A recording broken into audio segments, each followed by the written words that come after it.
Hey everyone, it's Cal Ewing here, and in this video we're going to look at how you can quickly analyze a performing mortgage note deal and determine what your total yield is going to be, not only based on what the seller is asking for, so what their asking price is from a note seller, determine what yield you would be getting if you bought it at that asking price. But then we're also going to look at how you can quickly figure out what your offer should be based on your criteria for what kind of a return you're getting. So if you have a minimum yield criteria or return on investment that you're looking to achieve from a note investment, you can easily plug some numbers into the calculator and figure out exactly what your bid would be so that you get that return. Okay, so we're going to do all of this. I'm going to share I'm going to share my cell phone here. I have the 10BII financial calculator. You can get this from the Apple Store or the Google Play Store and run it on your phone. It's pretty cheap. It's a super useful calculator. Some of you may have the actual calculator still. I think I have one somewhere on my desk kicking around, the actual financial calculator. That works as well. But we're going to use that today in this video, and I'm going to show you how quickly you can go through a number of notes in no time and figure out what your bids are going to be. Now, as a disclaimer, there's obviously a lot more due diligence that you got to do besides just set your bid. But this is a great starting point when you're looking at buying a performing note. So let's dig in. I'm going to use an example of a note deal that I purchased back November 2023 in Michigan, and we're going to use that as an example. So I'm going to share my screen. Okay, so the property securing this note is located in Westland, Michigan, which is a suburb of Detroit. And this loan was originated in April of 2012. So the borrower has been paying for about 12 years, give or take. And so he has about 220 payments remaining at the time when we bought this note back in November of 2023. Okay, so we're basically buying the remaining 220 payments. The borrower's interest rate right now is 10%, which works out to a $362 a month payment, and that's a principal and interest payment.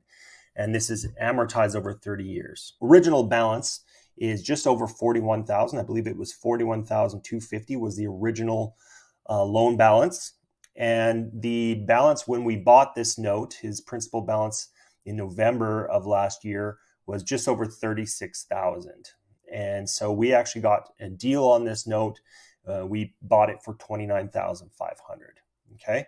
So what this exercise we're going to do is we're going to assume if I were to keep this loan in my portfolio for the remaining length of the mortgage, let's assume that the borrower keeps performing, keeps making his payments every month for the next 220 months and pays it off completely, what would my total yield be?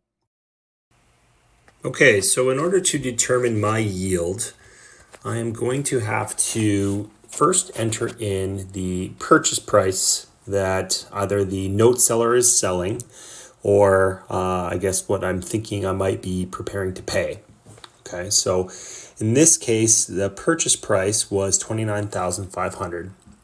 So we're going to type in $29,500, and you have to make it a negative, and then you're going to make that your present value, which is PV.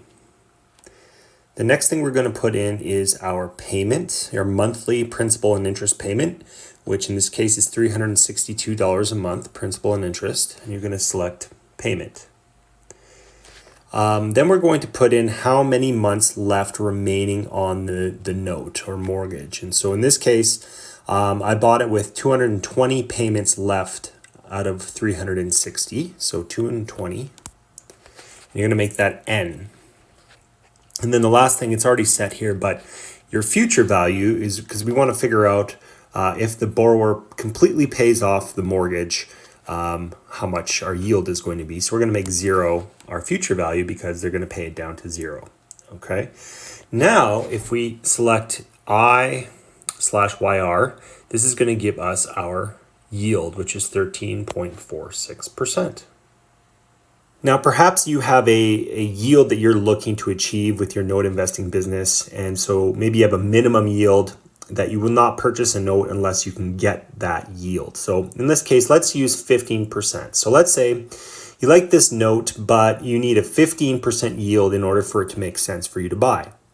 Okay, so since we've still got all of our numbers here loaded into the calculator, what we would do is choose our desired yield. So in this case, it would be 15%. We're going to choose I/YR again. So now 15 is entered. Now what we do is we just tap the present value button, and that's going to show us what purchase price we would have to buy this note for in order to achieve a 15% yield. So boom. So we would have to buy the note for $27,076 or $27,076.82. Okay, so that's a really quick and easy way to figure out what your bids would be based on a specific return that you're looking to get. Now you'll notice that the yield that we calculated was not 10%, right? And that's the interest rate that the borrower is currently paying. We got a higher number. Now the reason for that is because we were able to buy this loan at a discount. So we bought it at a price lower than what the borrower currently owed. So as I said earlier, the balance at the time of purchase was just over $36,000. I think it was like $36,165 or something is what the borrower owed in November of 2023. But because we were able to buy this loan for $29,500 at a discount, that's how you get a higher yield than what the borrower is paying. So if we were to buy the loan at par, which means if we were to buy this note for the same amount that the borrower owed, then we would be calculating about the same as what the borrower is paying, which is about 10%. All right, I hope you found that useful. And now you have the skills and ability to go and analyze your own performing note deals, start making some bids and taking action and building your performing note portfolio. If you ever have any questions, concerns, or comments about anything that we're talking about on this channel, I'm always happy to answer your questions. I welcome your questions about note investing, real estate investing, and everything in between. And feel free to post a comment underneath the video, and I'll provide you with an answer or maybe even record a video based on your question. And while you're here, make sure you subscribe to this channel so you don't miss any upcoming videos. And make sure you give this video a like, as it really helps boost all the algorithms and gets my channel and my videos in front of more real estate investors and want to be note investors who are looking for a way to earn great returns investing in mortgage notes and real estate. So until next video, thanks for watching. I'm Cal Ewing, and we'll talk to you soon.